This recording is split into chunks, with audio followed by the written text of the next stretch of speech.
అది నాగార్జున సాగర్కెళ్ళి 3 టీఎంసీ నీళ్లు చంద్రబాబు నాయుడు గారు వాళ్ళ రాష్ట్రానికి తీసుకుపోతుంటే ఈరోజు ఎక్కడ కూడా చర్చ లేదు.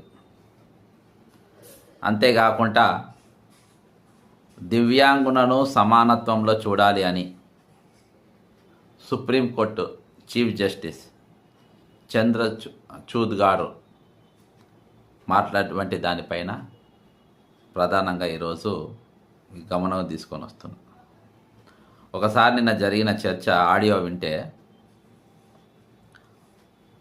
వింటే మనకు అర్థమవుతుంది. ఎందుకంటే